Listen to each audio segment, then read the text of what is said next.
हे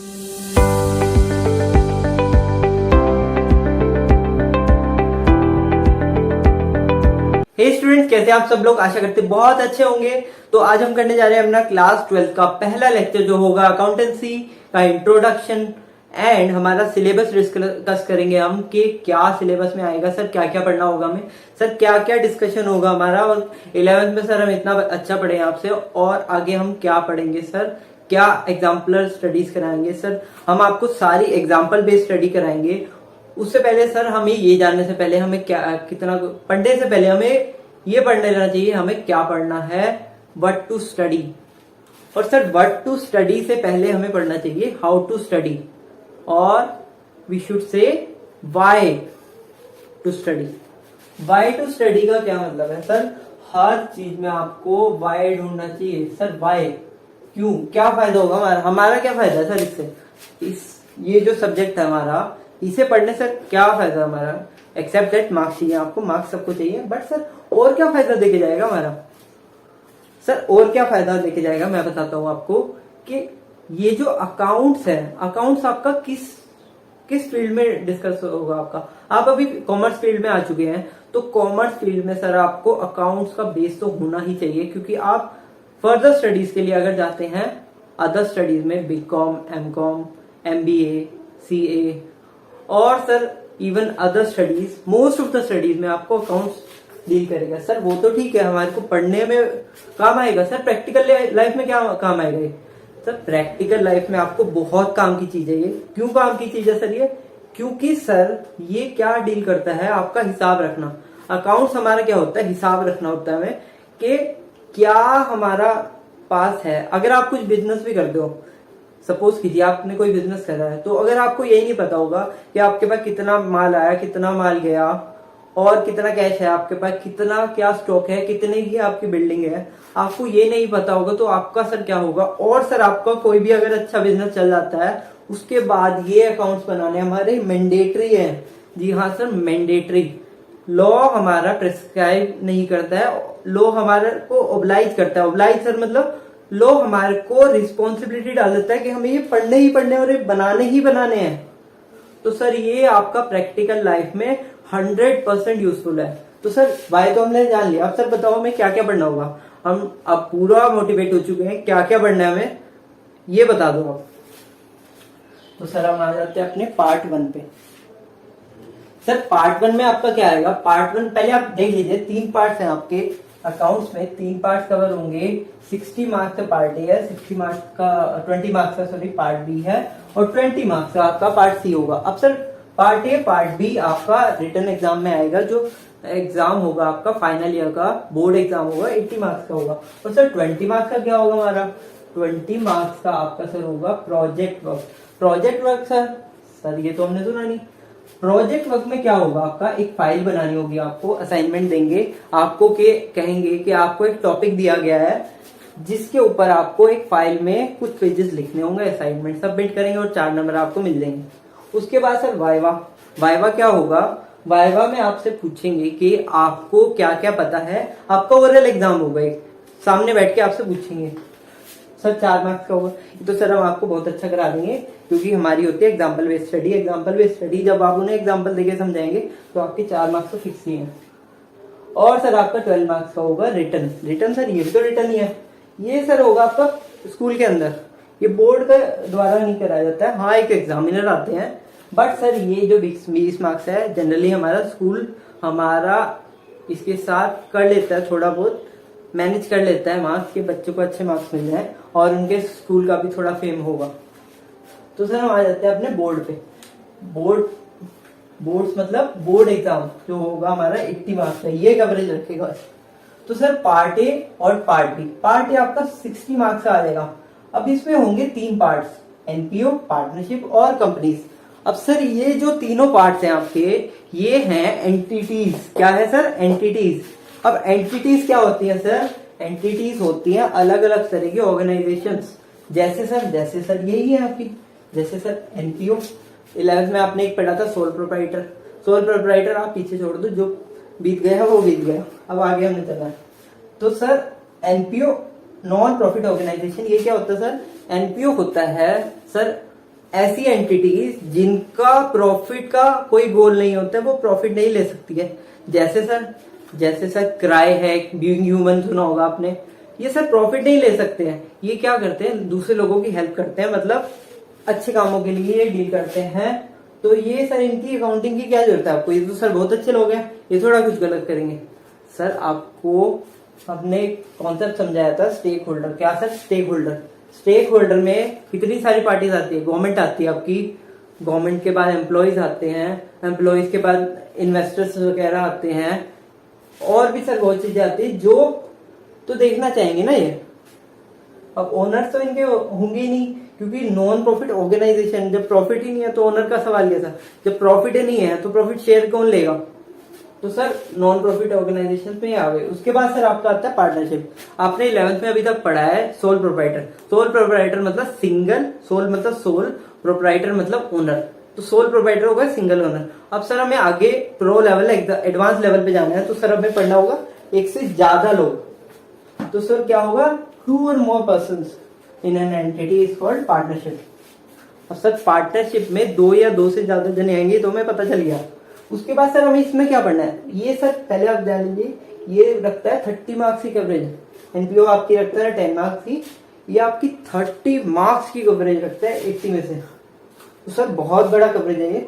उसके बाद इसके अंदर आपके 5 पार्ट आ जाएंगे। जो पहला होगा फंडामेंटल में आपको क्या पढ़ना होगा, इसमें आपको बेसिक्स, और आपको ये जानने को मिलेगा पार्टनरशिप में क्या क्या होता है। सर इसकी बहुत डिटेल्स है, पार्टनरशिप की क्या रूल है, क्या होगा, क्या पढ़ना होगा, किस में केस में क्या करना पड़ेगा, इसका सर पूरा एक्ट है और लॉज उसके आप डिस्कस करेंगे। उसके बाद सर आ जाएगा पीएसआर में क्या होगा आपका, PSR profit sharing ratio.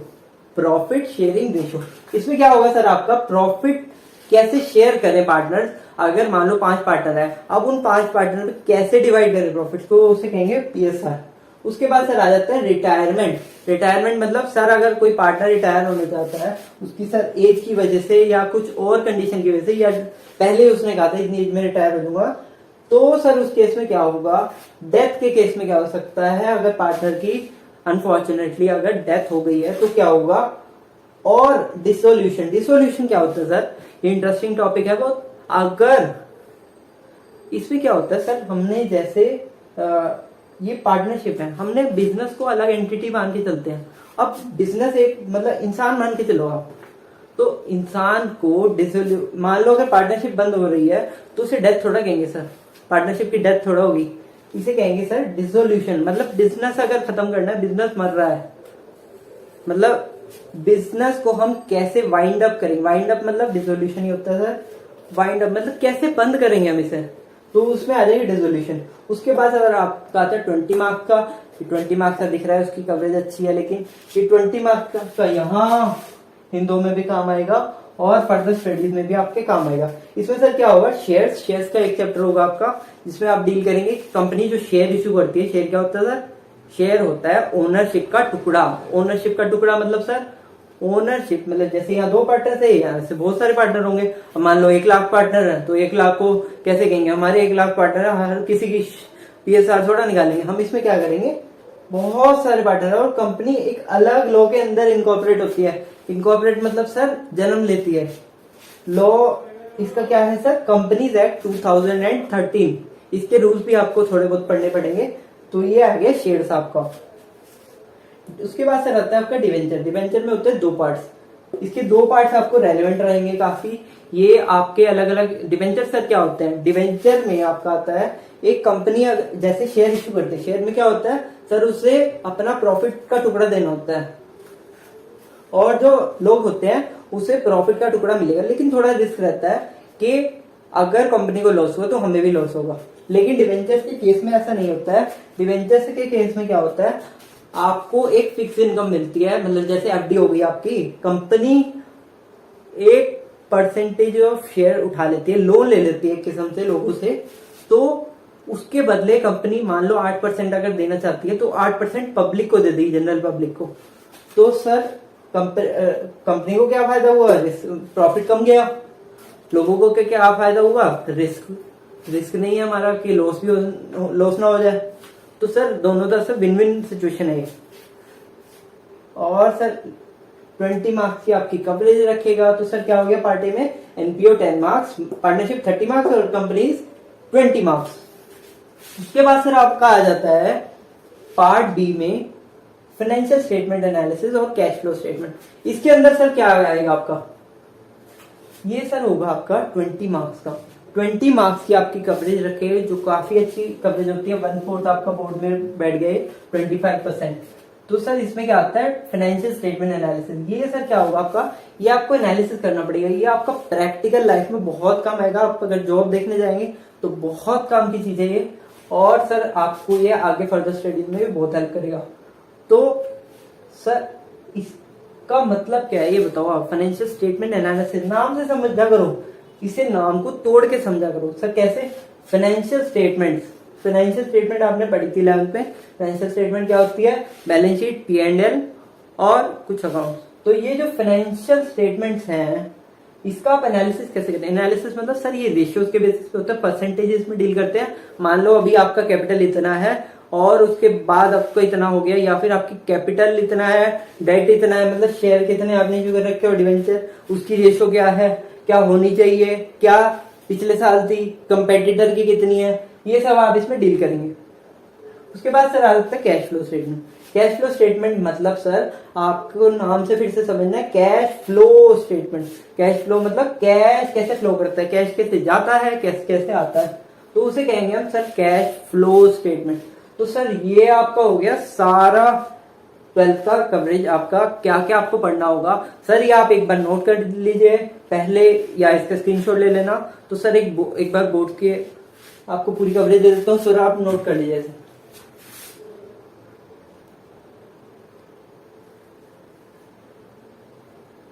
Hopping sir आपने सब कुछ नोट कर लिया जगह होगा, और आपका टारगेट हमेशा हाई रहना चाहिए, टारगेट हमेशा टॉप पे होना चाहिए। टॉप पे सर क्या होता है, 100 मार्क्स। सर आपको 100 मार्क्स स्कोर करने हैं, आपको ये सोच के चलना है, क्योंकि आप अगर बड़ा सोचेंगे तभी आप बड़ा अचीव कर पाएंगे।